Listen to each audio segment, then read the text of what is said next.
my channel, I will show every single part of every single thing, good, bad, or good. So, Yep. and I always love learning, whether it was a good learning or bad. But Right. just here to support, give knowledge, do whatever, talk. Thoughts will come up as we talk, I bet. So, Yeah. And it's funny, I'm kind of in the same boat. I mean, I pulled my car apart. It had ate a corner seal, and I was like, all right, well, I need rotor housings anyway, and they are cheaper. And I think honestly, by the time I got the machining done for the RX7 Apex seals, I think my cost came out just slightly above a factory Renesis rebuild. So I honestly don't think I'm really that deep into it. It's like even if the car does make slightly less power or more, way less, I don't really care. So Yeah, go ahead. I was just going to say from our perspective, when we did the first one, which was actually years ago, hmm when I was working at Mazda Tricks, we kind of came at it with a very like planned build, with technical data to support it from other engines in the 13D and like naturally aspirated racing categories. So like we kind of had a really good idea going in that what we were doing was going to work in the realm that we were putting it in. And I think it'll be interesting to talk about it because it's always been a thought, will it work in a stock car? And what will it do naturally aspirated? And I have some thoughts and some hearsays on that, and just look forward to discussing it. But like, yeah, our approach when we first did it was very much based on us feeling like, oh yeah, we know this is going to work for our application. Yeah. hmm Maybe that's where we start. Kyle, I think you have the most experience with the hybrid, obviously. And I think you even said just now that was it your first or the first hybrid? I know that there are some hybrids in other countries and continents, but I'm really just familiar with yours specifically, and then a couple of one-offs that I talked to guys on Facebook about. Yeah, so I mean, I started my career really at Mazda Tricks in the rotary world. I worked there for about 18 years. Since have broke off, I have my own shop. I started my racing career at Mazda Tricks. I helped them develop some of their racing stuff, and they helped me develop a lot of stuff. So I worked around a good group of guys, an engine builders that came from different areas. So there was just a lot of knowledge there. And basically, when we set out to build that first Renesis hybrid motor, we knew of people talking about the idea, and we had heard hearsay that somebody had done it in Australia and that it had worked. And that was basically all we needed. We were trying to win a Moto IQ championship with the Mazda Tricks RX8 car, and we had gone through a Greddy Turbo. Didn't really like its total performance possibilities. It was cool though. And then we went to a supercharger kit, and that had its limitations. We were breaking some stuff. And then we decided, well, we're trying to win. We want to do something with the RX8 block that maybe other people can do. We want to find out if there's potential here. And we had kicked around the idea from like right when we first saw the motors, like what happens if you put a GSLSE rotor housing in there? Because fundamentally, all the dimensions lined up, bolt patterns. It was like Mazda gave the idea and just didn't do it. So I don't know if we were necessarily the first. We had heard about it, and we'd been thinking about it at Mazda Tricks as an accumulation of shop prior to doing it. But I think we were the first people to do it in the United States, and we successfully documented it. It I think got 2 features in Moto IQ and did win or at least podium in the West Coast Moto IQ Championship that year with 0 failures on that motor. And it's been brought up. People are like, "Oh, you guys blew up a lot of motors." Yeah, we did. We blew up a couple stock RX8 motors, then we blew up a couple supercharged motors, and I don't believe we ever had a failure with the hybrid, although I think it only did like a handful of races, maybe 5 to 10 races. And that car got retired and sold, and the motor went away. And in our idea, we always knew we were going to boost it because we had horsepower goals. And we always knew we were going to go standalone computer with it. Um, we had all these things that we knew we were going to do. And really, we felt good about it because you can boost a 6-port motor, the 1986 to 89 motors, 91 motors. are fundamentally a very similar intake design. And then when you look at your exhaust port timing of a Renesis block, and then you stack any uh, 13B generation peripheral exhaust housing on there, you're fundamentally just giving it the peripheral exhaust timing. It opens sooner and closes essentially later than the side ports. So that's where the majority of your timing is going to come from. And we had done naturally aspirated and turbocharged 86 to 91 six port motors that had both intake porting done and exhaust porting done. So fundamentally, as long as the side ports didn't interfere, there was no exaggeration of intake exhaust timing. It was beyond anything that had been done in the 13B world before. So it gave us a pretty good idea. We were like, all right, this should work. And first try out, it worked turbocharged. And we've never built a naturally aspirated one or tested it. Okay, so that Moto IQ car was boosted. Yeah, turbocharged T4. Okay. Not even a ball bearing turbo, it was a bushing turbo. And between 12 and 14 psi, we were landing in the 400 to 440 horsepower range, depending on how aggressive we got on the timing. We wanted it to be safe and reliable, high compression rotors, and we were only running 105 octane race gas. So we ended up keeping it a little mild on the timing, and per the rules of that class, it was a weight to horsepower, so they would dyno the cars at the track or prior to at official dynos. So we ended up locking it in like right around 400 or 410 or something like that, based on the weight. We're good. It was very reliable. So that was a high compression hybrid turbo. Yeah. Oh, okay. Yeah, because I don't really believe you're going to get away with on any long term time. I've never personally tested this, but I think Mazda put the scraper ring in to protect the oil control rings from the heat saturation of the side port exhaust. So if you're expecting a hybrid to last a long time, I don't know if you'd be able to get away with running like FD rotors or FC rotors where you could drop compression. I think it's easier to scallop, face, alter the compression of an RX8 rotor if you really had to, than it would be to maybe risk what could happen with heat saturation on the oil control rings or things like that. Again, I've never tested that, but the one person who did was Land Speed RX8, and he ran FD rotors in a Renesis block with methanol, so very cool burning fuel for a short amount of time or long time in a race car, but and he had success. So he's an advocate for being able to run those other generations of rotors. But again, I go with what I've successfully done. And we never tried that because the side seals are further out on an RX8 motor, and that exposes them to the RX7 side seal to falling into the intake ports. So your total lifespan of a RX7 rotor shouldn't be as good as a Renesis rotor in a RX8 intake configuration. We just didn't bother trying it. It looked dangerous. It looked like a potential problem, so it was so much easier to run high octane, and just use RX8 rotors, which are high compression from the factory, and then deepen the apex seal groove, which, as long as it's done correctly, actually gives some performance advantages and gives the apex seal extra beam strength, which will allow it to cross over that exhaust port more sustainably. Okay. Interesting. Yeah. I'll be honest, a lot of this stuff went right over my head.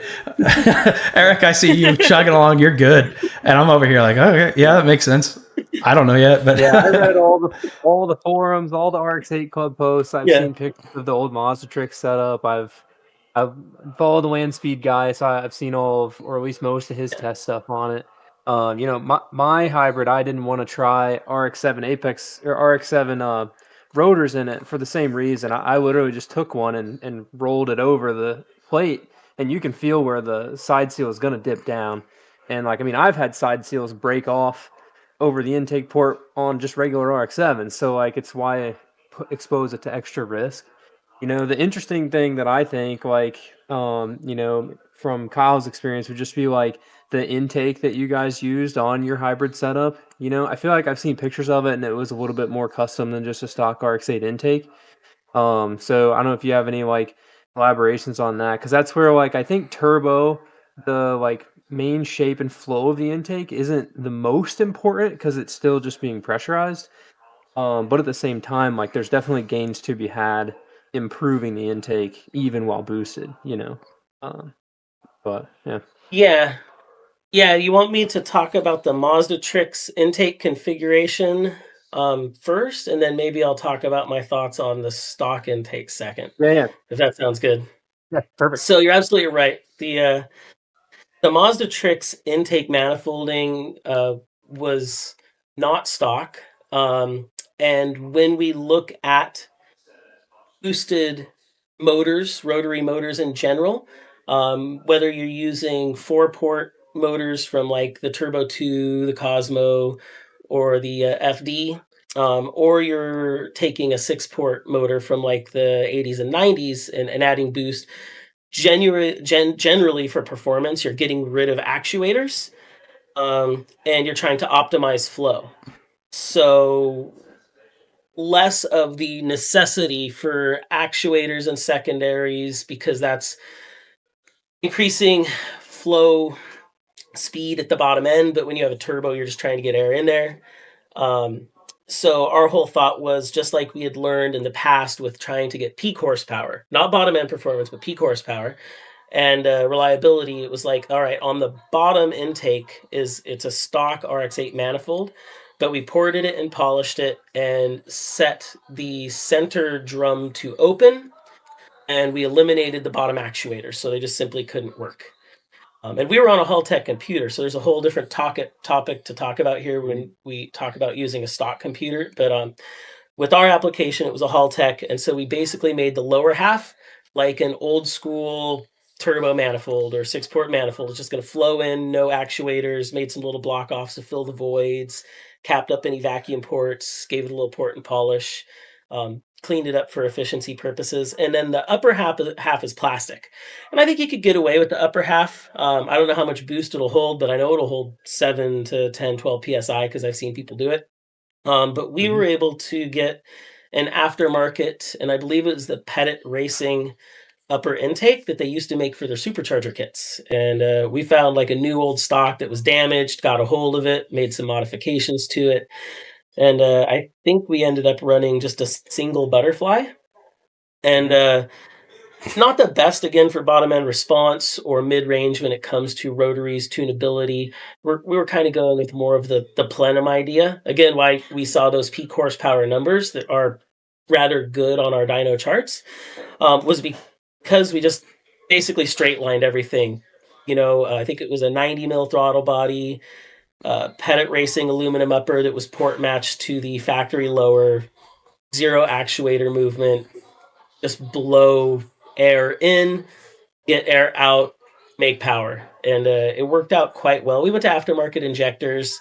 And just by eliminating all of the stock throttle body, which is definitely going to be a limitation, and we can talk about that, and eliminating the stock computer and any of the actuators, obviously you're going to give up a little bottom end if that was important, but probably not if you're building a boosted hybrid. And that was kind of trying to remember if we even ever modified anything. I think it worked because it was a pretty much just, we're trying to RX8 intake and make it function like a turbocharged RX7 intake would have, or aftermarket intake would have. So then getting to like, if you're going to try to use a naturally aspirated setup with OEM intake, I think I have concerns. It doesn't mean I don't think it'll work, and I think there's a lot to talk about here. But the first things that come up is, I don't know if you even would want some of those actuators doing things, and the changed air flow rates and what the computer's seeing. And because all of that intake manifold was designed with the idea that there wouldn't be overlap, and you're instantly giving it overlap, and now your reversion pulses and what that air is doing is going to be different. What the computer sees is going to be different. I could instantly see that being a source of issue. And I would probably then say, how do we eliminate some of that actuator movement and still allow the OEM computer to function? And I don't know if that's even possible. I don't know if I've ever heard of anybody trying to do it. I know on the old 6-port stuff, like the RX-7s, it was vacuum operated. So you could just wire it open and the computer would just be like, oh, I've got more air, whatever. But I don't know if we can get away with doing something like that to the RX-8.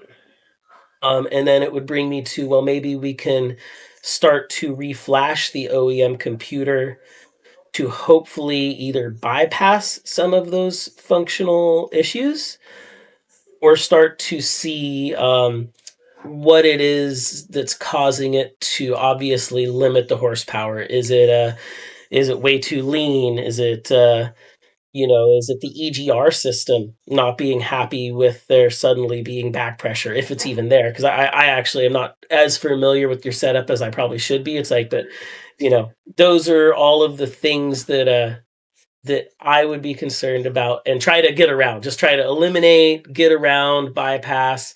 So you're getting down to a setup that would function as much as possible like the older RX-7 setups, which might require some reflashing or by piggybacking or something like that. Yeah, like in my case, whenever we put mine together, like obviously it starts and runs, and like it's still a normal Renesis engine at low RPM. Like you could make a reliable car that drives around, I think, with a hybrid. But I think like ultimately you're gonna have to change the intake or figure out a way to tune it better, because like right at 3,000 to 4,000 RPM, the car just gets horribly confused with its airflow. Like it just doesn't know what's going on. Like mine, it went super rich, and it was just bogging, and then you get to 7,000 and it picks back up. But at that point, like everything's open. It's just flowing air in and out. So I think that's where it was kind of a mess. With VersaTuner on the stock ECU, you can't really do. You can do more than you think, but you can't do that much. Like you can't. It'd be nice if you could just tell it, I want to lock the SSV and the auxiliary ports and everything open, and you not complain about it, like the ECU, right? But I don't think you can do that. You can tell it when to open them, but you can't really, really just confuse it to some extent, I guess. Like on a standalone, you can just not use that as an output or input or not do anything with it, and it doesn't care. Same thing with just MAF based tuning, right? So like mass airflow based versus MAP pressure based gets a little bit variable once you start changing the amount of air that can come in or out, of the engine drastically, which we're going to battle that on my yellow RX8, like turboing a stock ECU car, which Ernie's done before, and that's a whole different topic. But I just think there's a lot more, the RX8 intake was designed for the Renesis 6-port engine. Like that's what it was optimized for, and they spent a ton of time and money making it work. So for somebody like me or any of us, like we're smarter than these Mazda people that spent millions of dollars making this work. It's interesting to try to change it and expect good results. You know what I mean? Because I don't know, even doing a Bridgeport on a regular Renesis doesn't, like we did the Gears and Gasoline, their setup, which their videos will be coming out, and it picked up some power, but it's not the difference of 80 horsepower on a 12A to 230 horsepower on a Bridgeport 12A. You know what I mean? It's like we got maybe 8 horsepower out of it doing a Bridgeport and some tuning, but the juice isn't worth the squeeze, so to speak, right? In that case, So let me get up to speed on the intake real quick. So my understanding is, it sounds like, and I wasn't aware of this, you cannot do much with the SSVs on the RX8 factory ECU is what you're telling me. And your guys' thoughts are that those trying to stay closed at lower RPMs are going to hurt performance because of that overlap. Yeah, I mean, The overlap is going to push air into them when they're closed, which is going to just cause some weird stuff in the intake that the ECU is not going to see that. It's happening down there in the engine, not so much up by where it's measuring airflow. So that was kind of my thought why it's getting confused. Is before those are opening, the overlap's throwing it off all weird. And even like mine was a Bridgeport hybrid. I know Mitchell's is just a stock intake port hybrid. Yep. So mine had way more overlap given the situation. But that's where I think it's getting confused, because even on just a regular street port sometimes, or even a Bridgeport Renesis, the SSV will flutter and it'll tick, to sound like you have like a lifter tick in a rotary engine, just sits there and clicks. Good to know. So that's that overlap pushing and pulling air to some extent. But yeah, the ECU, you can control when they open. Okay. But it can't see what's happening past the throttle body and mass airflow sensor. So it's not really able to do anything about it. And what I think Kyle's mentioning too, Mitchell, if you're not familiar with the 6-port stuff, is the old school 6-port FC stuff. It's all mechanically vacuum operated. There's no check engine light if it doesn't work. So you just go in there and wire them open, and they're open all the time. And you lose some bottom end power, the car will still run fine. The ECU won't care, but it'll pick up a little bit more, kind of mid top end, and it doesn't have to open them with vacuum. They just stay open. But on the 8, like if you wired the aux port open or even the SSV open, the ECU is gonna be like, this thing isn't working. It's freaking out. It won't, because it has a limit or has a switch on them to know if they're working properly. And it's not going to know what to do. I think that's where my head goes. I wish there was a way to trick it, but so nobody's without a standalone, you're going to have to. So there is no delete on a factory ECU is what you're telling me. And there is no way to just say, hey, stay open. Because if you try to essentially force it to stay open at all RPMs, the computer is just going to freak out. Interesting. I didn't know that there's nothing you could do about that on a factory ECU. And if I remember correctly, we are trying to use Mazda Edit for reference. So I essentially agree with everything you just said. I think that is probably what's happening. Something in that area based on overlap, EGR, and the SSVs. And up until right now, I've actually never discussed it beyond what we did in Mazda Tricks, whether or not there is a workaround. So it is something that I will now, I'll talk to some of the tuning people I know. I think you guys are probably correct though. And just that as of right now, I don't know of a workaround. I think the workaround would be similar to what we did on our Mazda Tricks race car, but maybe it could be done more efficiently these days. But find some type of piggyback style engine ECU where you're just really getting down to maybe just controlling the engine side and still allowing the factory ECU to handle the gauges, the steering, the other fundamentals of the car, which is interesting in the RX8s because they're actually a CAN car, an early CAN system car, and they're even sensitive to wheel speed. Like when you put an RX8 on a dyno, it can see that the front tires aren't rolling, that the rear tires are, and it actually detunes it based on exhaust temperatures. So even dynoing a factory ECU car is kind of a horrible experience, but I was expecting better results, and it all makes sense though. I think you said it kind of has the issues between 35 and around 7, and there's two things: there's injector staging and SSV staging that's happening right in there.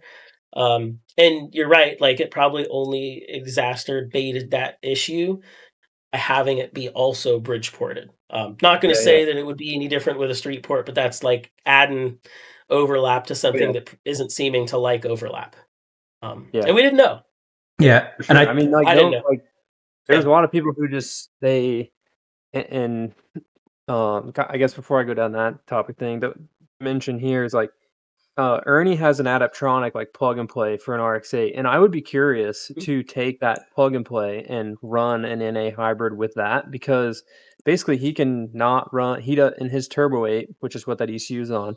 He doesn't have an SSV. It's pulled out, blocked off. The VDI is wired open, which is the top little butterfly thing, and then the auxiliary port sleeves are removed. So it's very similar to your Mazda Tricks setup, but it's still a stock wiring harness.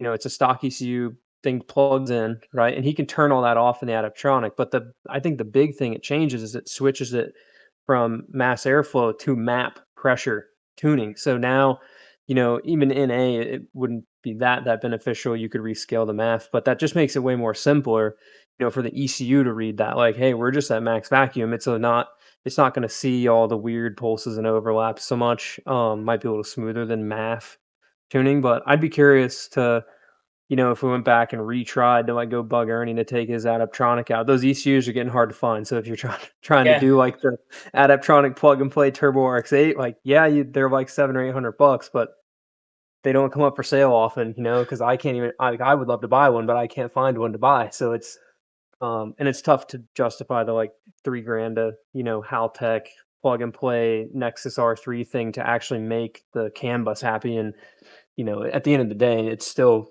an RX8, which is hard to, you want to spend that much money on one. But hey, keep in mind, we're about to get snow. And so my car is going to be in the garage for months on end. If you think you'd be interested in filming some content, putting that on my car, testing it, and then taking it off, I'd be all right with that. That's a real offer. Literally as simple as like his car, you just unplug the ECU and plug it into yours. He has tune saved, so we could just flash it back to like more of a stock tune without the boost and try it. Like if you're going to the dyno or doing whatever, I'm sure he'd be okay with it. Ernie's all about learning stuff, but that's like Kyle mentioning, like tricking a stock ECU or figuring out how to make the RX8 the chassis happy, and it does weird stuff. The chassis does. It's a very smart car, in the sense of it's a very performance-y engineered car. But it's not really designed around being modified easily, right? So which is once you start adding complexity, then changing stuff gets harder. But that'd be an interesting thing to test, Yeah.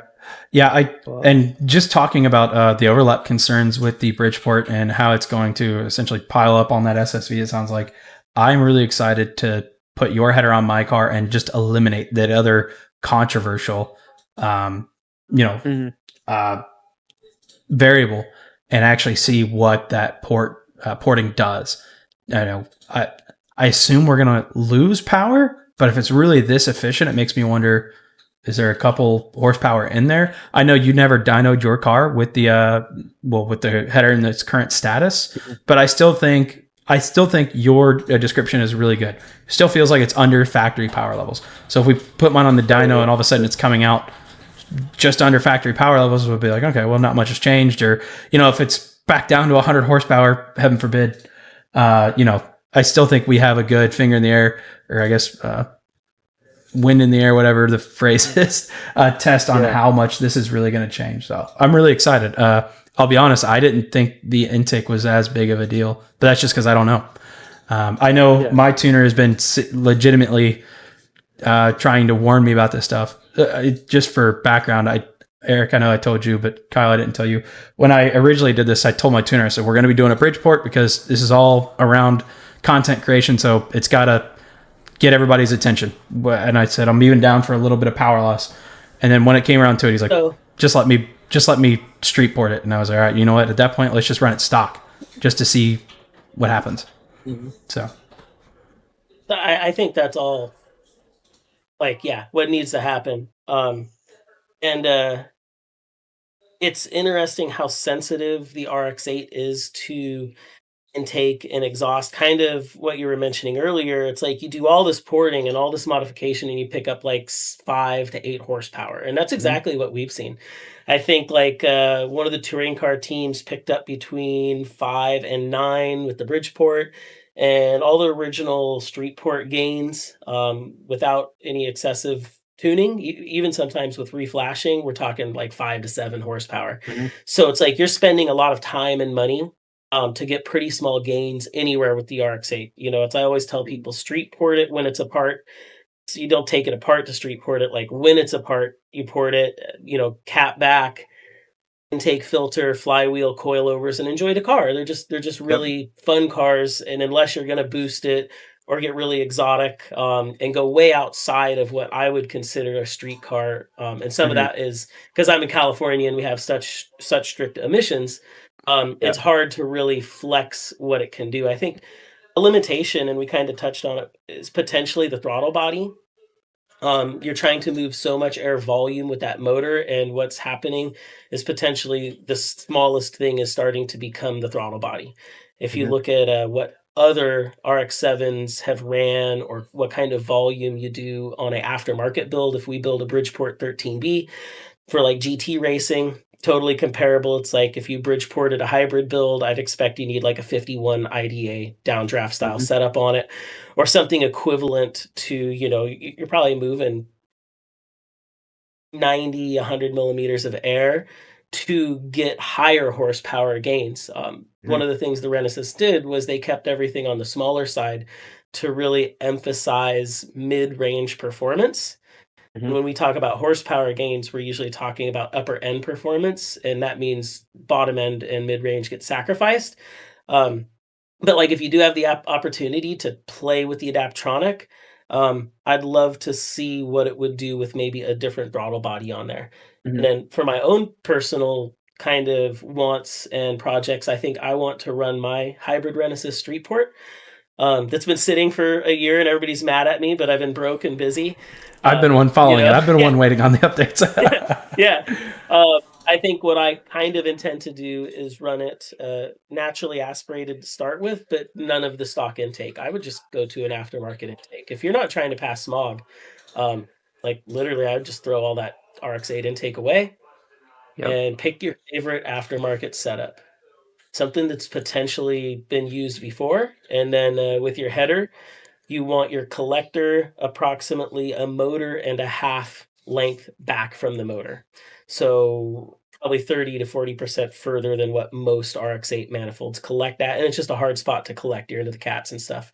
Yeah. But Yeah. to optimize performance based off what we've seen in the touring cars, it's like a little more intake volume and a little bit better header design, and you get a little bit of a gain on the top end. And if there's a restriction in exhaust or any restriction or not optimization of intake, then you actually, yeah, you come out with a loss in the bottom end and not really a gain in the top end, which people do talk about. Just a Yeah. sensitive car. Yeah. Yeah, the thing that's interesting too, I think it'd be a good segue right here is like the guy that I talked to in New Zealand that has a hybrid and he made 213 or something, 220 horsepower out of it. He actually used a four-port Renesis, and then Mm. he semi-peripheral ported it, made a custom four-port, with the semi-peripheral port intakes, and then a custom upper piece with a bigger throttle body and stuff. And he only ran the peripheral exhaust and just welded like a plate across all the ports, and only the peripheral ports came out of it. And like that is very far from what would be some sort of reasonably affordable or what somebody could do, like to be able to weld aluminum and have the housing semi-peripheral ported and then do a custom upper intake and the custom header. Like it just, it becomes pretty custom at that point, like you said, which doesn't really make it the best. If you're going to put all that time and money into something, like you might as well just do an REW or some better setup, because it's not that much more expensive if you're wanting that much power out of it, I guess. Yeah. In a right, you're kind of taking the soul of the RX-8 away too at that point, but it's just an interesting, Yeah. I want to thought, jump in because it there. really had to make it breathe to get it to work, and it was I've got the dyno graph somewhere in my messages. It's like all peak horsepower. It looks like a pretty hopped up 6-port engine, like just with pulling real hard past 5,800, but really not too much going on below it. That's Yeah. going to be the case with basically any semi-peripheral port or Yeah. Bridgeport motors. They're not going to turn on until 5,000. Yep. I think that's where I want So to it's jump nothing in. down low, and then yeah. Just kind of speaking to that whole, essentially why I think there's so many people interested in the hybrid. I think people want to see that there's something to do with the Renesis beyond just throw an intake and exhaust and drive it the way it is. There's nothing left, which I'm not doubting. I have zero doubts that people like you two have, done what you can. But I think there's still a group of people that are like, oh, come on, there's got to be something beyond just shilling out the money for a REW. Oh my gosh, if I get one more comment, put an REW in it, just be done with it. I'm just gonna sell the car and go buy an NC again. Yeah. Listen, I'm not doubting the REW is a great Yeah. motor. I would love to have one. I just don't want to spend the money on it. Yeah. So that's why we did the hybrid, and we figured like if you're going to commit to putting an REW in an RX8, why not figure out a configuration that would create similar horsepower numbers and require similar modifications, Yeah. and still use the Renesis? And that really was our goal. It's dollars to dollars. It's like, hey, REW blocks are getting harder to find. You can do this with a Renesis. You got to fabricate anyways. Let's not joke around. You're gonna drop 10 to 30 grand, doing a swap. Yeah. Like if cheap total out, or even that's a budget at 30. I mean, $150,000 builds all the time. Yeah. Honestly, in my opinion, I'm really excited to own a rotary, especially after seeing all the videos. But if I'm spending 10 to 13 grand to swap to make, what kind of power would that make of the REW? I mean, 400? it depends on how big of a turbo you want. You can make horsepower on the 2-rotor. But I feel like honestly at that point, 800. I hate this swap, but I'm probably just doing the LFX swap. There's been so much success with the LFX and the RX8 over in autocross and on track to somebody like me who just wants something that turns over. And don't get me wrong, I am dying to get my damn car running. My car should have been running last week, and I kind of got lazy.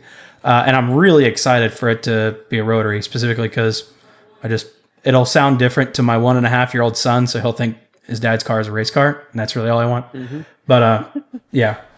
So I want to go back. Kyle, you talked about putting a different throttle body with the Versatuner. Why specifically with the Versatuner? Is there any interest on essentially stock hybrid like I've got? Yeah, I still think there's potentially hope.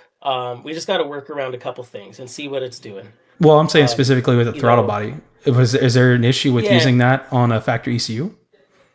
Well, it's fly-by-wire, and when you start to have the computer, like was discussed, malfunction or misread what is happening potentially in intake or exhaust flow, and then also the addition of overlap is going to change, especially with a bridge port. It's going to, or a semi-peripheral port, it's going to change what your O2 reading should be, because you have a lot more wasted fuel at that point, something the RX8 ECU has no calculation for. It doesn't know what to do. And I could easily see the information that the computer is getting causing the throttle body to limit, because you can go wide open throttle, but that's not what the throttle body does. It does what the ECU says. And so let's start to eliminate factors if we could in some way. Maybe not the Versatuner, or maybe something that you can start to eliminate, like that actuator, and hey, put on a aftermarket full cable, throttle body. And I mean, keep it simple. Get it on dyno and pull it by hand if you have to. A little known fact is you can actually bolt a Turbo 2 RX7 mechanical gas pedal into an RX8. They share the same bolt pattern, so that gives you a mechanical gas pedal if you need it, and then you can run like a 89 Turbo 2 throttle cable. It's all bolt-on stuff. Very very random, but it does it. And so I think getting down to trying to solve the problem, like you said, if you did a street port, we're still going to have overlap, but we're going to have significantly less, and we're going to have significantly less wasted fuel into the exhaust that's getting read by O2, that's sending a tuning message to the ECU, and we'd at least see if there's a change. Like you said, maybe it's worse, maybe it's better. If it's better, it gives hope. And then if you start to eliminate ECU as a potential, or actuators as a potential, you really can then start to discover what the problem is. It very well could be the introduction of overlap to a ECU that doesn't know how to calculate for that. By the way, and it seems like there should be a way to get around that. Yeah. Interesting. By the way, if you guys see me looking all over, I'm looking at messages from my tuner because I was talking to him about questions I may want to ask and jotting down notes. So I'm listening. I'm just also trying to bring in other points to the conversation. So we've kind of danced around it, but I think one of the largest points of contention in I say forums, it's the dead Facebook group, is the header. You've got to block the center port, they say. You got to block the center port. You got to block the side ports. Kyle, you seem amped up. Let me hear it. You said it earlier. I mean, first of all, you're just going to remove the soul from what the Renesis is. You might as well put an RX-7 motor in it. If you run a 6-port and 4-port intake, and then you run peripheral exhaust, all you did is reinvent an RX-7 motor. Congratulations. Like, you went right back to the 80s and 90s. It's a fucking copy. Mhm. So I don't see the value in that. Like, to me, when people talk about that, it's like totally, I'm like, why would you even spend the money to reinvent an earlier RX-7 motor that we already know works, to then potentially complain that it doesn't work in your application when we know that fundamentally works? I And then think I have concerns about displacing a flow, and this goes with intake and exhaust. And this is based on not personal experience, but 2 other engine builders that have told me this happened to them. And basically, on the intake side, if you totally cap off your center ports and you just leave your auxiliary secondaries, the rotors suck themselves due to a lack of displaced pressure to the side that doesn't have the port cavity. And I think in a hybrid, you'd still have the peripheral exhaust, which should displace enough air volume, or you're not going to cap the exhaust on the face.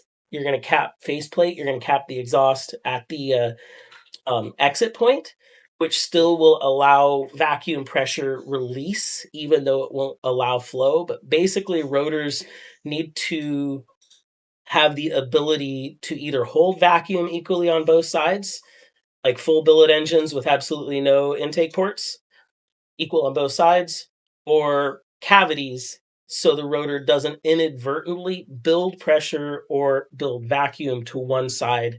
And I have been told by 2 engine builders that they had substantial failures because the rotor sucked itself basically to one face due to an inverse pressure displacement. when you I say don't see.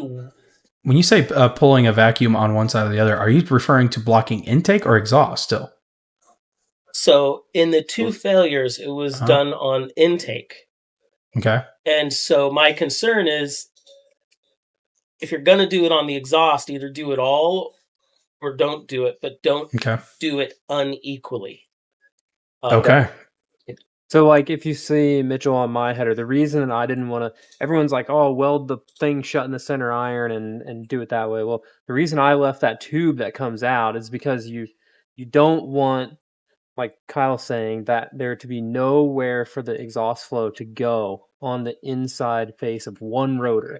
So we're looking at the singular rotor, right? And you don't want it to try to like pull itself to one side. So by creating just a big hole there, a vacuum hole, you're not creating a super like negative pressure zero speed. You're just allowing air to move around, and it's not going to be, it's going to be zero, or it's going to be ambient, whatever the pressure is. It's not going to be that crazy. Versus, in addition, I think this is why that guy that did his hybrid like had some success, is like capping it off, on just the face where the exhaust bolts up to, is giving you the volume there to not displace or affect the rotor itself in the combustion chamber. Because that's what you're trying to not, make mad. I think a lot of the internet like thinks when you want to, cap it off way up in there to prevent that from happening, but I think like that makes it worse, because you're gonna push the air somewhere else, and it's gonna damage something in the combustion chamber. Interesting. Very interesting. And I'm glad you told me this now, because I was looking at your header. I was like, well, why do we have all these dead spaces for exhaust to sit? And we're going to have this weird flow essentially inside of the combustion chamber, or I guess the exhaust face of the rotor, as air's trying to figure out where it needs to flow and where it can and can't leave. My thought was, after we done this, I was like, well, I'm going to go take this and have it cleaned up and essentially block it right at the header or at the flange. But Kyle, what were you saying? No, just I think that it was in agreement that you kind of need to have equal displacement, and everybody looks at it and they're like, oh, I'm just gonna cap things off or change it. And we really kind of know what works based on RX-7 motors. Like, we know peripheral exhaust works, and we know what works on Renesis. We know side port exhaust works. And to start to try to outsmart Mazda, as said earlier in this podcast, like, I don't think we're going to do it. Like, I think Mazda was really smart, and you guys haven't been on an automotive design design team, then I'm yeah, telling you. yeah. From what I've seen fail, I wouldn't start to change pressure release to any large amount. I don't think there's a gain to be had there, even if it's more of a reliability thing. So, would you suggest I that? would instantly see the rotor laying over, especially on a boosted motor. If you cap up the center and don't allow exhaust to go in there, I think you're just going to have a lot of pressure building on one side. It's going to push the rotor over. So, And it may not be an instant failure, but people are always concerned about reliability, and I don't think that's going to help it. Yeah. And I mean, I think I'm one of those people that's concerned about reliability to some extent. At the same time, I didn't build a Renesis thinking it's going to last 10 years.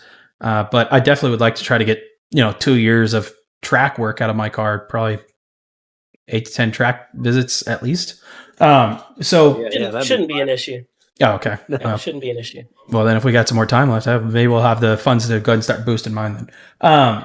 So what about blocking the center and the sides and just running the peripheral port? Would you still have the same concerns? It sounds like if we're doing things equal on both sides. Well, I just say why.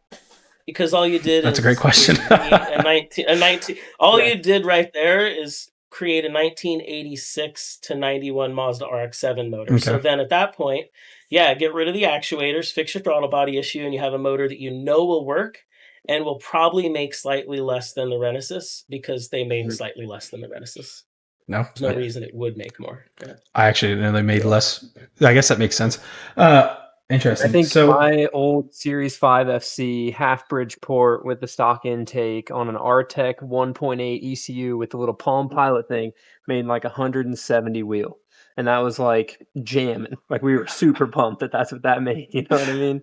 And like you could beat that pretty easily with a stock RX8 would be right there. Just if it's a healthy 100 and plus compression engine, and you got good intake, header, exhaust, just bolt on parts, it's going to make 170, 180 horsepower to the tires. So, like you're saying, you're with the hybrid and deleting Renesis stuff, you're just making an RX-7. So, and it might be marginally better, but I think you're still just like, because you're deleting complexity, it's not going to be as good because it's less efficient, whereas like the old RX-7s are pretty simple. So like it just works because there's no extra stuff in the way. There's no extra things convoluting everything. So interesting. I think as I thought about it, I think it might actually just lead to the same issue, because what you're leaving is the component that's going to give you overlap. So you're blocking off the components that really aren't even involved at that point other than flow volume, and you're leaving the component that's actually what will make power in certain applications, but seems to be affecting the stock ECU's ability to properly register. I mean, I have some other thoughts that maybe we could go down, but I kind of think that this is my number one thought on that, regarding why it's not working, and then why I wouldn't think that plugging the side ports would alleviate this problem. Yeah, I want to stick with the 5-6 port, however you refer to the Siamese port and center. I want to hear your other ideas just out of curiosity. But real quick on the 5 port, Eric, you built this. I've been calling it like a 5 to 3 to 1 is essentially how it was originally built, right? You brought down the peripheral and the side ports on both sides. You brought those together, and then you brought it down to essentially a 3 to 1 collector in the center, and that was where you ran the center. So, Eric, I didn't know if you had experience building NA headers in the past, if that's where this came from, or if it was just, hey, this is the easiest route to go down. Where did this come in from? I mean, like my kind of thought was I really wanted to focus the peripheral port on being the highest velocity of flow. I figured that mixing the side and the peripheral together, the distance there probably wouldn't have that big of an effect. More so combining rotor 1 and rotor 2 would be the ideal, where you're going to see the pulse variation to scavenge one from the other. So largely, like if you go on, I forget what forum it was, or maybe it was just my buddy Miles. My buddy Miles worked with what's the place? It's called Mosmart. Is it Jim Downing, right? I think down there with all the 4-rotor stuff. He worked down there with them, and they play around in the Savannah, Georgia, Atlanta rotary crew. And he was telling me that, like, maybe between 18 to 20 inches would probably be the right distance to collect on like a ported Renesis. Bridge ports, you can do them shorter. Like there's a really short resonance zone, and then there's a longer resonance zone, and like you really have to time when the pulse velocity is right. And I'm not a scientist when it comes to that. I'm just taking the information from him. So that's kind of was my shot in the video, is like, let's combine it at about 18 to 20 inches and see where that effect is on that situation. Really, the only reason I ran the so it's like a 2 to 1 to 2 to 1, right? The fifth one, the center port, was just because I didn't think capping it at the plate or mixing it down below or whatever was going to make that much of a difference. There's not, like, that port's so small, you're not going to see much velocity out of it. I just didn't want there to be like a carbon buildup or an excess of weird turbulence happening. So it was like, let me give this a big volume, expanse of a plenum to let all the weird pulses and reversions just do their thing and not affect the flow from the other ports. I read something on one of my videos that was like, you should have combined the 2 side ports, the rotor 1, rotor 2, run those separate all the way down, combine them, and then take the peripheral ports and run those separate all the way down, combine them, and then combine them both. So like that would have been an interesting thing to try, because I think the flow velocity between the two is going to be very different. So the peripheral port is going to have a very high velocity, and the side port is not going to be going as fast. So, that could also be attributed or be a reason why that engine, mine didn't make any power through the mid-range, just because it's, maybe some of that peripheral port exhaust is doing weird stuff, circulating back through the side port. I don't really know, but that's where my head went right when I saw that comment. So that's the reason I do a header. I've never seen somebody do a 5 to 1. Everyone just does an RX7 header, right? That like I talked to, and I was like, well, that's kind of boring. So let's make something crazy. It shouldn't be enough to kill like 100 horsepower. And it seems like we should be able to almost put like a log manifold on there, and it still should get close. So I don't blame your exhaust. May not be optimized, but like you said, I think to get a job done and get some testing, I think it's totally reasonable. And like when we did our turbo exhaust manifold, if there was gonna be a problem with like the peripheral exhaust being excessively fast and then causing some type of backflow to the center or to the outers, it seems to me like having a turbo sitting there and causing even more back pressure to the motor, we would have seen that issue. Yeah. So again, to me, it's not a matter of like, do we need to cap a port, or is there too much or too little? As we talk about it, the more in my mind, I'm like, oh yeah, this is an ECU or intake manifold issue. Because you put a turbo on there, that's just causing more back pressure. You'll get 2 to 1 at least with most of what we're running. So, put a cork there, we should have had some type of impact, and we had strong mid-range, strong top end. So it still seems unlikely to me that it would be a defect from the motor flow side versus an external issue causing loss of horsepower or lack of usability. So again, coming back to, I wouldn't recommend capping any of the ports. We didn't see a need to do it. Didn't do it. And I have reasons to think that it may not be optimal in certain applications either. Man, there's so many directions I want to take this conversation, but I've got to take it to the. I'm happy if somebody tries it and it works. Hey, that's awesome. It's. Well, I'm not saying I know. I'm cool about it. Yeah. I'm asking questions. I don't know. I only know what I've done. Yeah. So now I think we have to ask the question of, well, why did Eric's motor start feeling stronger? I say feeling stronger because obviously we never got it back on the dyno when we started capping ports. Do we think it was an issue with just the layout of the header? Do we think that there's more power gains by bringing in the sides and then the peripherals and then running that to, I guess, a 3-to-1 or something? Kyle, I actually found a header that you had designed. It was in August of 2020. I'm going to share my screen. It's a chart I'm taking notes on. But this is a header that you shared, I think, with Mazdatrix. It might have been on your Facebook. But I found this by Googling Mazdatrix Hybrid Renesis. So it looks like you've actually done something similar in the past. Yeah, That's and like that turbo worked. header. So it's like, yeah. Well, that's right. This was for the turbo setup. You're right. I do remember seeing that picture right before I hopped on the call. Okay, that's right. So maybe just. See. Or go ahead. Oh, I didn't have anywhere to go with that. I was gonna say, like, to address your initial question, like why I think, because whenever I capped I cut the center port off and blocked it, and then capped the front and the rear Renesis ports. Then I effectively just had an RX7 header, but with like 1.75" primary instead of 1.875 or whatever size primary. Okay. I think honestly it felt like it made more power because through the mid range it didn't have all of the just vacuum in the exhaust, and it had a little more back pressure. But then where that's going to help to like normalize some of that overlap and really just make the ECU a little happier.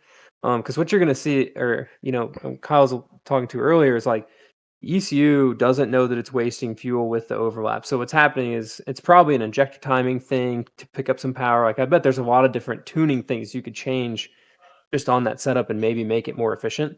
But basically with overlap, you're just shoveling fuel from the intake straight down the face of the rotor and out the exhaust, and it's not getting burned. So, I think with a little more exhaust restriction, right, which is what I introduced, it's allowing a little more priority for that to get burned, which is going to make a little more power, in that case. Because if you think about it, like imagine you've got the biggest exhaust ports, and you've got the big Bridgeport, and then you put like a 60 mil single throttle body on a Bridgeport engine, like it's not going to like that at all. So, but then if you restricted the exhaust back down, then the ports aren't going to matter, and it's going to be this restriction over here is more balanced to this restriction up here, and that's what's going to make the system more efficient. So I think that's kind of what I ran into with changing that. I would say it maybe picked up 15 horsepower, just like butt dyno. It still was not faster than my green RX8, and the green RX8's pretty tired. Like I would bet it makes 140 wheel, on a good day. So, that's I think to be attributed to like just you got to look at the flow characteristics of the whole system, and if you have a huge opening on one side, then this is going to be the control point. And I think that's just where I was at. There was too much exhaust flow for the intake's ability to keep up, and it was just restricting there. And then restricting the exhaust flow just increased the efficiency of the system a little bit, which made it a little bit better. So let me ask you guys that's this. A really... No, go ahead, Kyle. I was just going to say that was a really good point. And I think the one thing that is a concern, and you're kind of mentioning it, is like,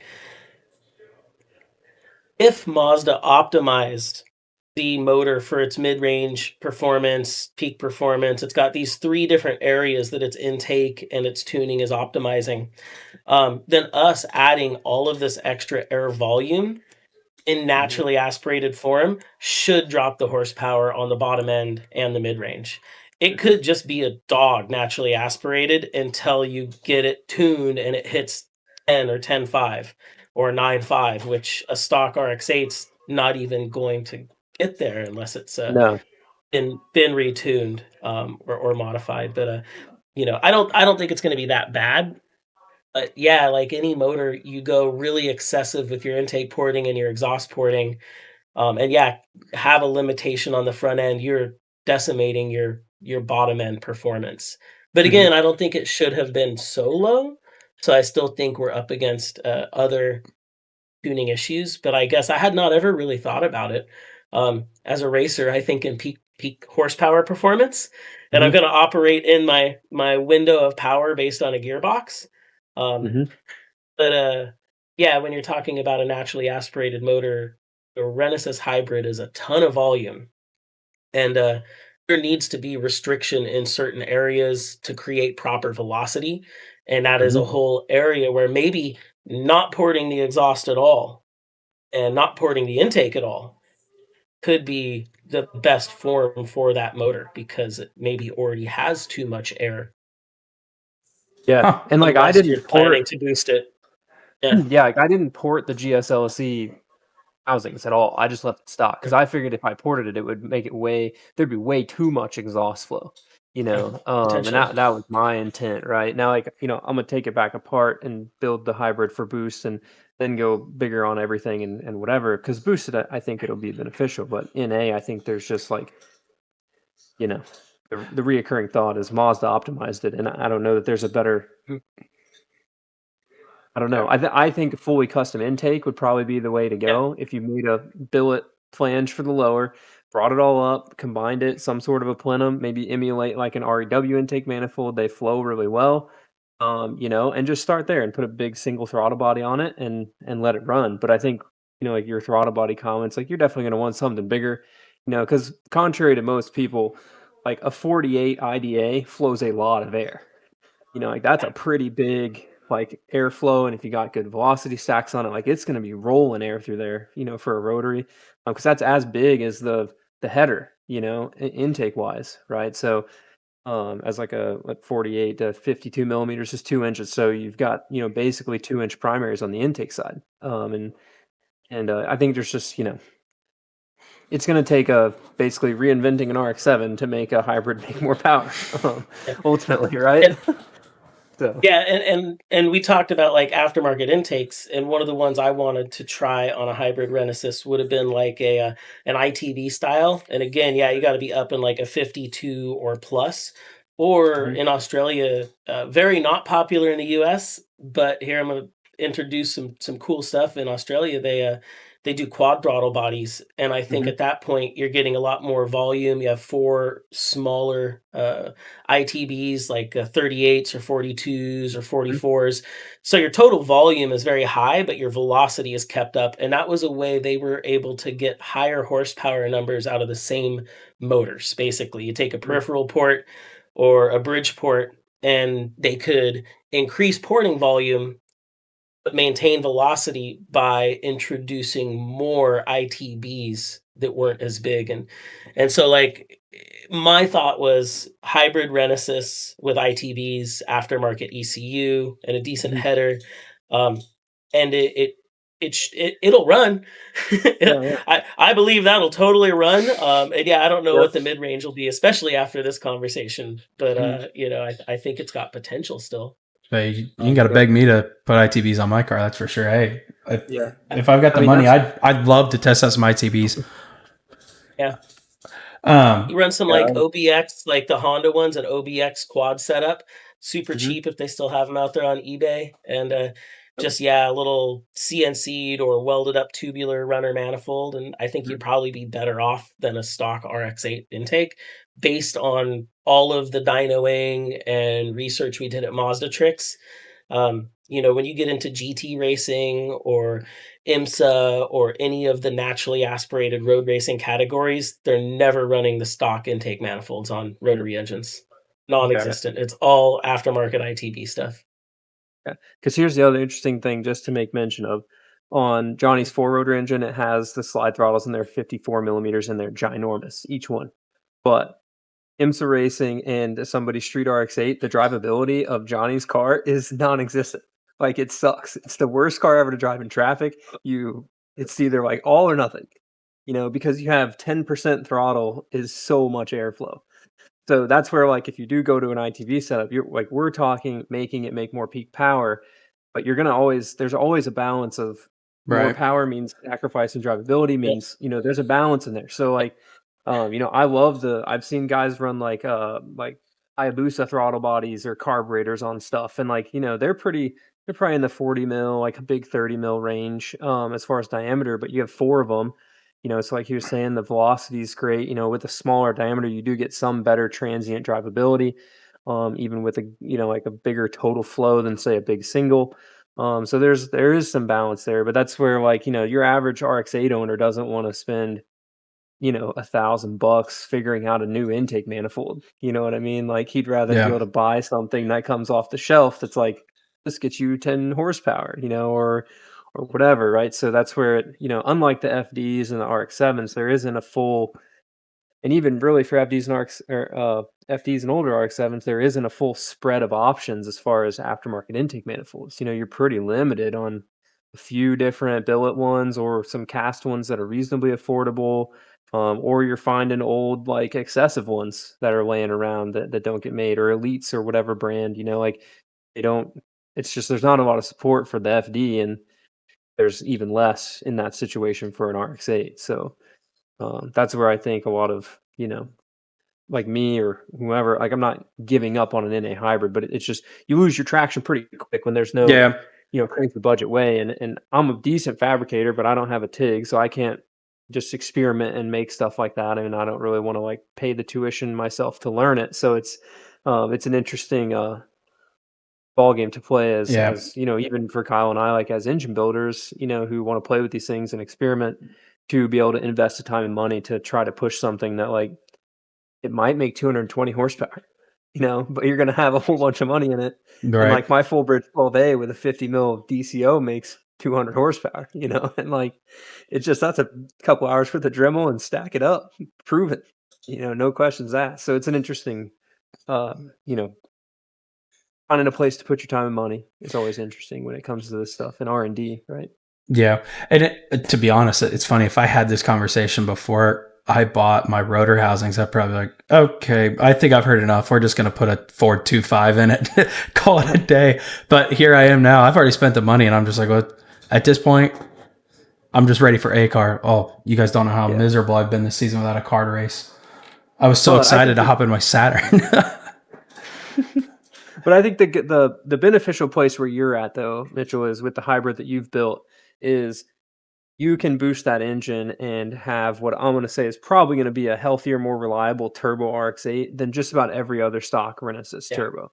So like even if you went out and just grabbed a Greddy turbo kit off the shelf, slapped it on, like modified it for the hybrid ports, slapped it on your car, it's going to be way more efficient, way more happy. The EGTs are going to be way better. Like it's just going to manage heat way better. So like to me, that's where the hybrid shines. It's like the guy that wants a 300 horsepower RX8, a hybrid Renesis with a stock intake on a plug and play ECU with a decent turbo kit, like that becomes more reliable. Because making 300 on just a stock Renesis block, like Ernie breaks front irons, like he melted the exhaust sleeves out of it. Like, I mean, it's like, that's the limit of that basically for what I'm going to call the average owner. Like Kyle or I can have a car that breaks often. We're a shop. We can fix it. We know how to do it.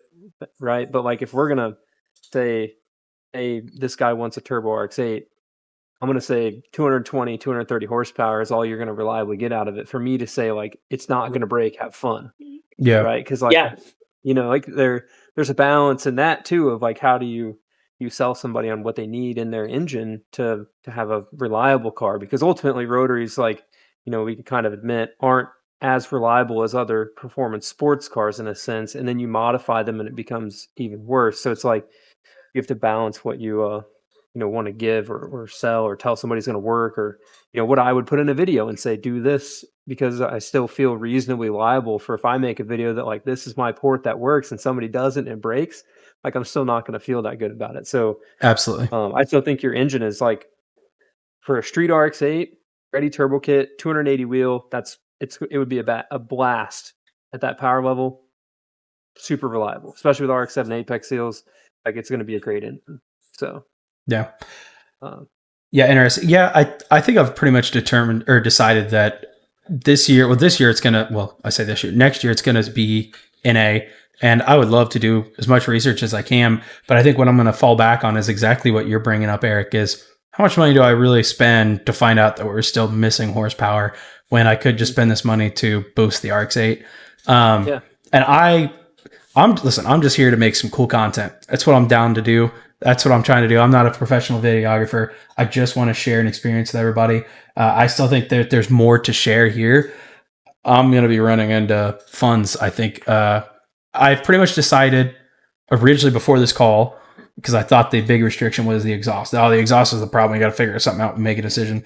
I was going to dyno it with the current header, which I'm doing no matter what, because I want something that we can compare side by side and eliminate one variable, like I said before. Sounds like that variable is the intake, which is more of a concern than I originally knew. So I'm going to dyno that, and then my plan was to redo the exhaust over the winter. But it almost sounds like you guys are telling me, it almost sounds like we just modify the intake and then modify the exhaust back to the full 5 ports.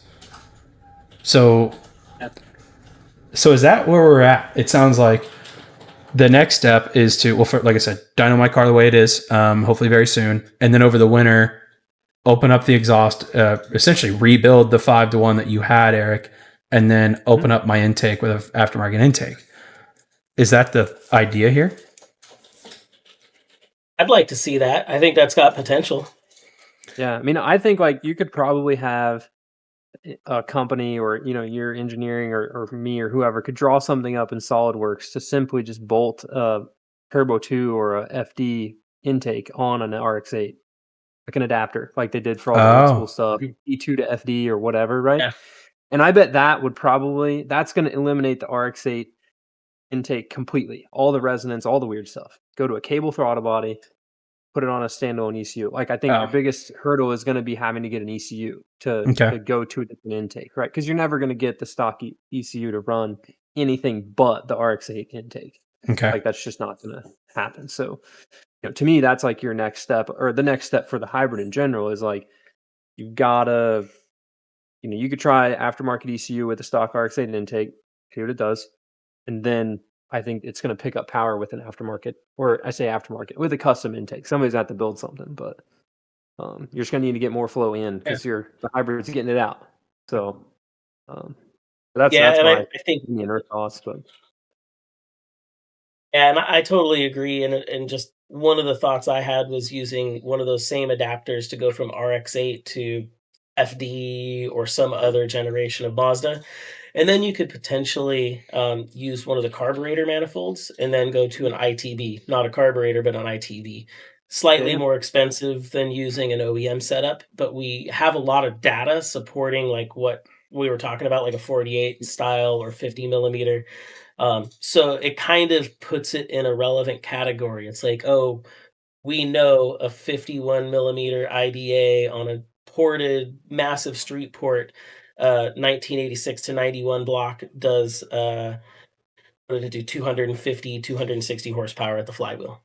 Like we've got those dyno charts, so it's like if you mimic that intake and somehow get it tuning, it does give a base. It's like, oh hey, we lost bottom end and we gained top end, or oh, lost stuff everywhere, or here was the gain. There's some relatability as where like I wouldn't be able to tell you how much horsepower a 6-port style motor makes with a RX7 style intake unless it's actually a 6-port intake.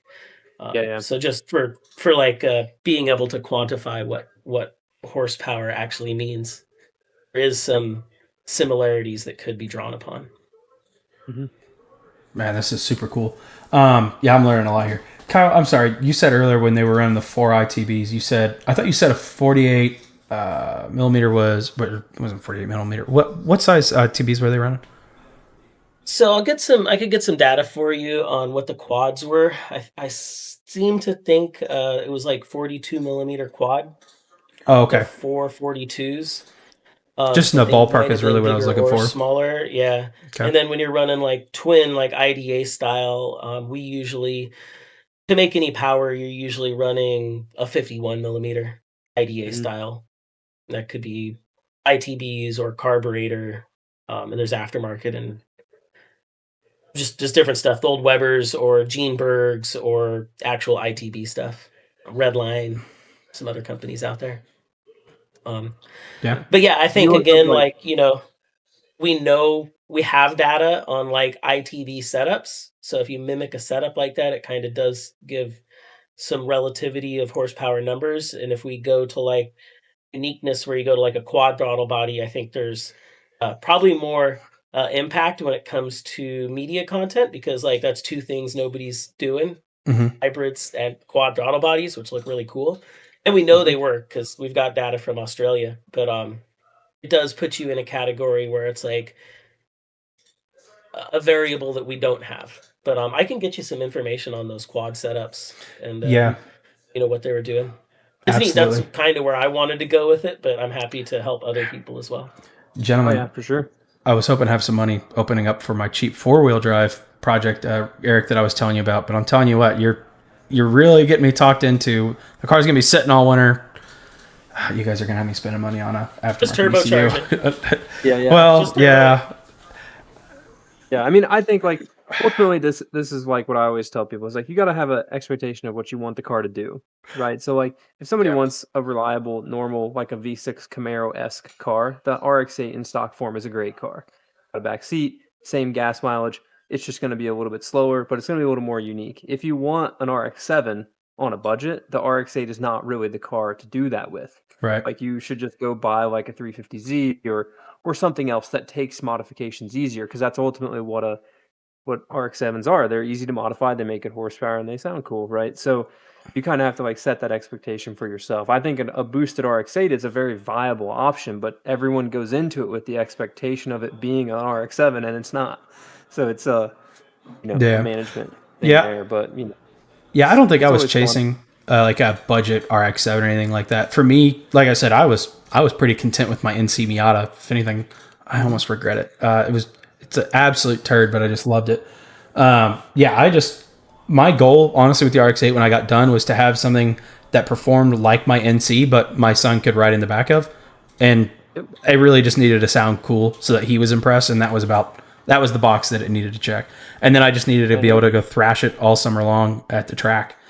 Yeah, and I think it'll do it just fine. I Right. mean, hybrid NA at 140, 150, 160 wheel, whatever it makes, like Yeah. it's gonna be a fun rotary drive. Yeah. Like my green RX-8 is very, very slow compared to everyone else's RX-8s, I promise. And it's super fun to put it on the bumper of like Oh yeah. Porsches at the racetrack because you just don't lift. You just floor it as soon as you let off the brakes. Yeah. And like that's the power of RX-8s and C Miatas. A lot of these slower, fun cars, is Yeah. you I'll be just gotta honest. decide you don't need the straight line speed. I'd You have be all right with a little bit more horsepower because I've got too many clips of me and my Miata trying to pass. I was trying to pass a C7 Corvette at Gingerman, and this dude didn't lift, and he gave me the point by, and I'm flat out, and he's just pulling away. I was like, "What do you think I'm gonna do here, brother?" I was like, "You're gonna gap me the whole way down the straightaway." But I don't know, man. Yeah. Part of me hates now to be like, you know what, the budget now has come up. We're just gonna boost it and be done with it.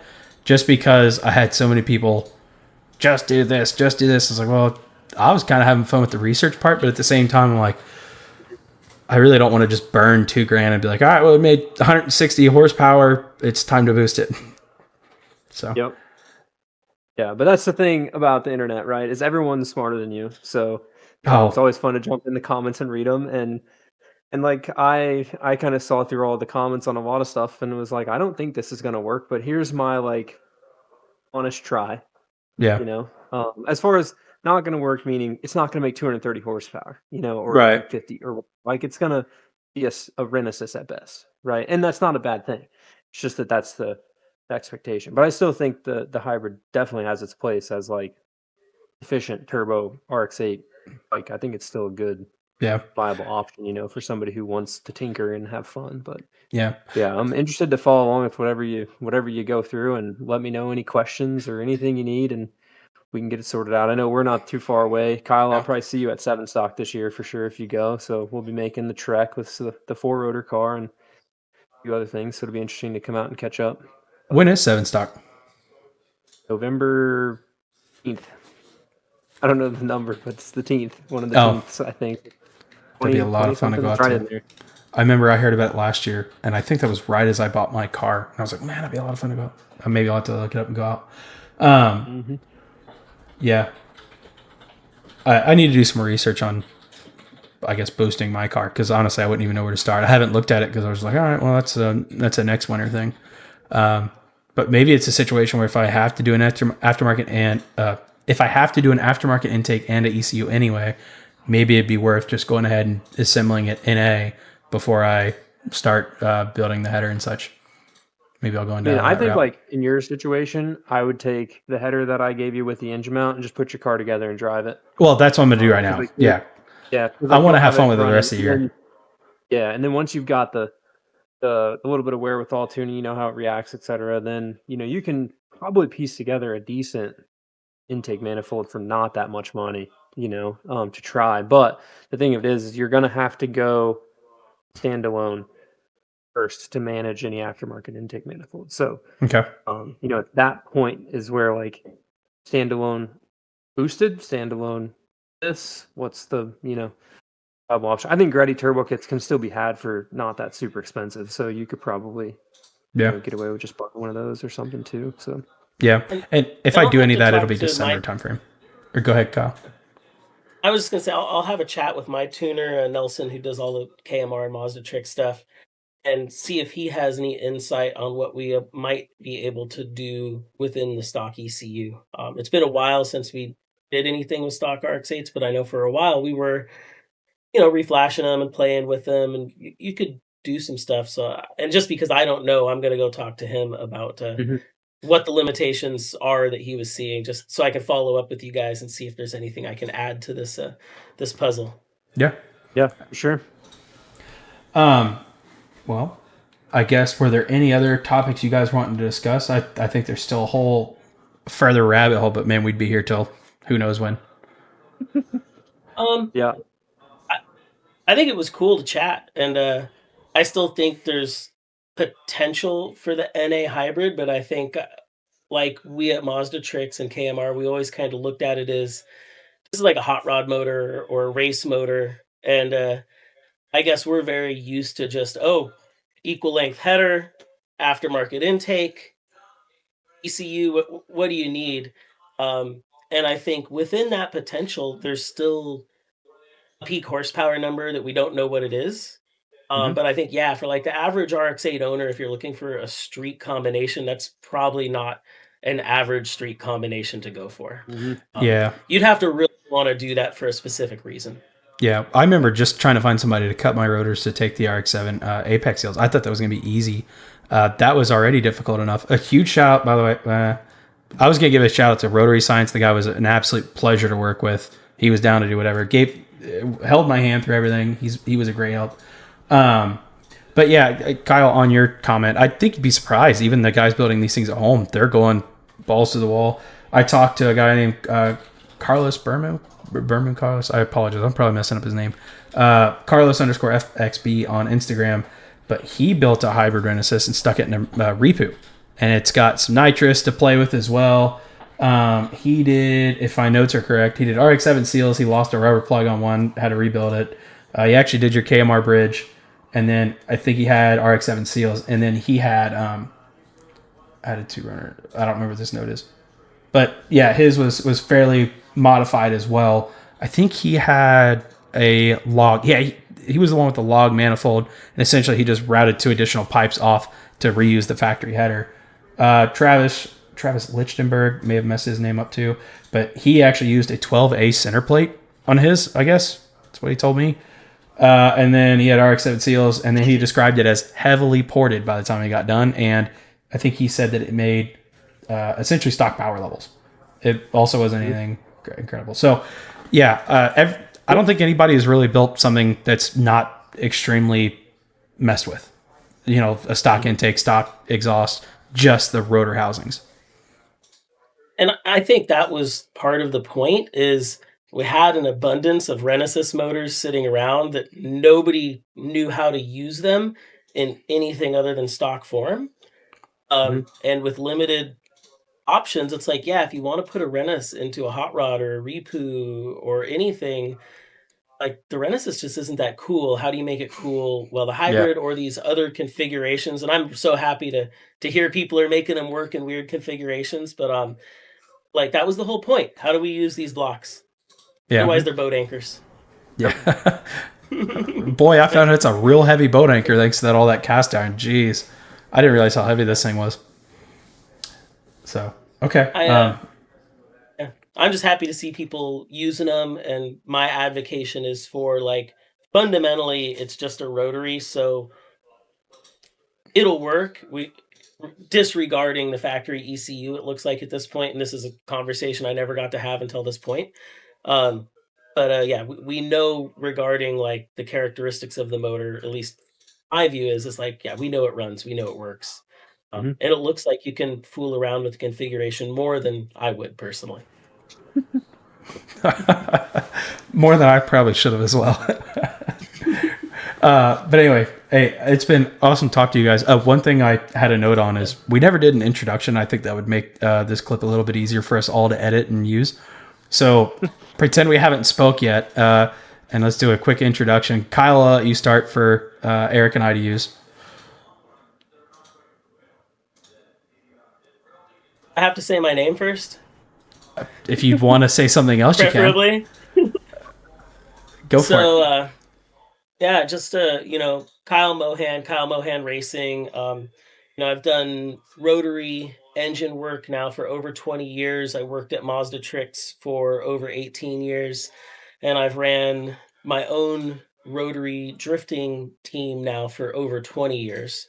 I think cumulatively I've been playing with rotaries for probably closer to 25 years, but I just love rotaries. I blame Gran Turismo. I love racing.